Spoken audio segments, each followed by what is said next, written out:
in the Midwest. Right. Governments, federal, state, and local, were only taking about 15 cents out of every dollar earned. Today, they're taking almost half of every dollar earned in the United States.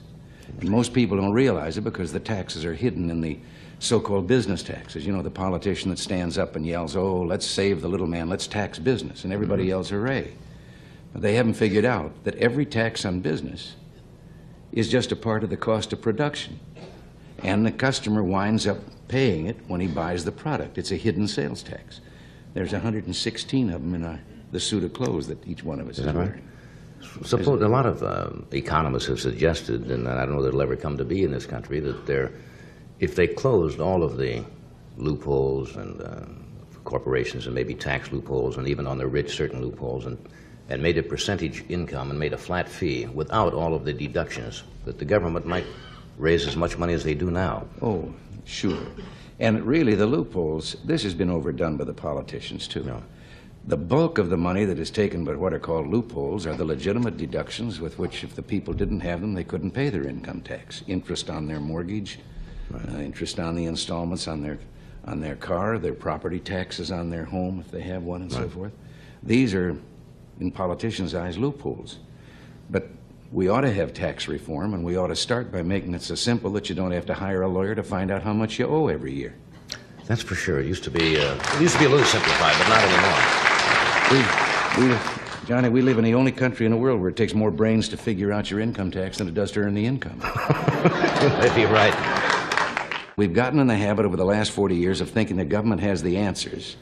There's very little that government can do as efficiently and as economically as the people can do themselves. And if government would shut the doors and sneak away for about 3 weeks, we'd never miss them. Our biggest problem is that we have built a permanent structure of government, federal, state, and local. The permanent employees, and they've come to the place that they actually determine policy in this country more than does the Congress of the United States. Mm-hmm. There are 14.5 million public employees in the United States. That's quite a voting bloc. And the bureaus and agencies, now in Washington, I heard you talking earlier about some of the research programs. Mm-hmm. What would you say if I told you about a study in which this was called the demography of happiness? And in this study, the government found out that young people are happier than old people. And they found out that people that earn more are happier than people that earn less. And they found out that well people are happier than sick people. That's good. Well, that's glad this to was know $249,000 to find out it's better to be rich, young, and healthy than old, poor, and sick. A poll was taken recently that found out that only 46% of the people in the poll could name their United States congressman. But what was worse, 86% of those who could name him couldn't tell you a single thing that he represented or stood for. They just knew that he represented the state. But he was a congressman, but what's he doing while he's up there? And the same is true at the local levels of government and all the rest. But so you're saying people really have to take an active interest, and you have to have citizen action groups locally and let them know. Concerned See, the special citizens interest groups.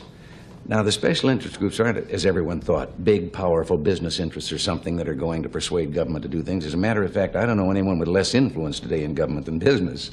They're just a convenient whipping boy. But it's the groups that have got a particular axe to grind. You can't have a power plant because it might interfere with the seagulls. Now, I think I'm an environmentalist. And I do not agree with those people way over on the edge who pave the whole country over in the name of progress.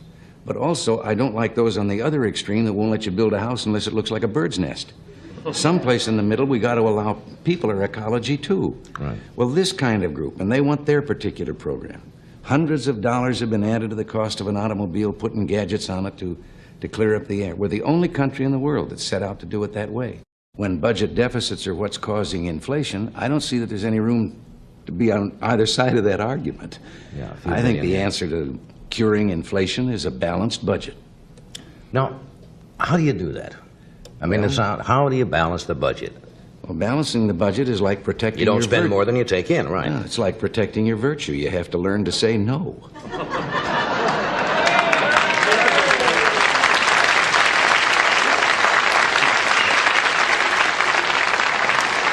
There's got to be another way. What's the second option? Well, no, there's some ways that this could be brought about. First of all, that limitation. Here's another one. Why shouldn't we have, in addition to a simplified income tax, why shouldn't we also have a law that says that any time a legislator or a congressman introduces a spending program, he has to introduce with it a tax program to pay for it? Then let the people find out. There was a woman that, from a financial firm that was back at the President's Economic Council, and her words weren't quoted. Everybody else's words got in the paper, all the Hellers and the Galbraiths and all the so-called economists. And I have a degree in economics, so I can say this. I think an economist is someone who has a Phi Beta Kappa key on one end of his watch chain and no watch on the other. This woman said that you go to the polls and you ask the people, do they want some social service, some program that government can give? And the people in the polls are apt to read and say, hey, that sounds good, yeah. Mm-hmm. But she says that isn't exactly accurate. She says put a $100 bill in each person's hand and then show them the program and say, now, isn't that a nice program? Do you want it? Give me the $100. And she says, see what the poll says then, and how many people hang on to the $100 instead of the program. In other words, if it's rather hidden and someone doesn't know exactly where it's going to come from. All the government programs start $1 down and we'll catch you later. And they multiply all of those things that you were... The Office of Management and Budget in Washington, that's responsible for the budget, putting the budget together, cannot even tell you how many boards, commissions, agencies, bureaus, and departments there are in the federal government. Yeah. But all of them can pass regulations. And those regulations have the force of law. And the difference is, when you break the law, you're innocent until proven guilty. When you break a regulation, the fellow that charges you with breaking the regulation, you're guilty.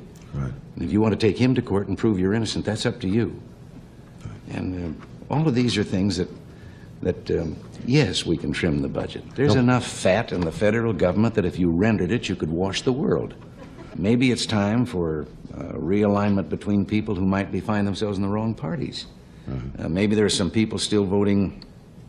I was a Democrat most of my life. I became a Republican only not too many years ago. And I had the pleasure of telling some of those people that are saying the Republican Party ought to broaden its base the other day that when I switched parties, I didn't do it because the two parties were alike. I did it because they were different. Right. And I think that the two parties ought to stand up as to what they represent, what they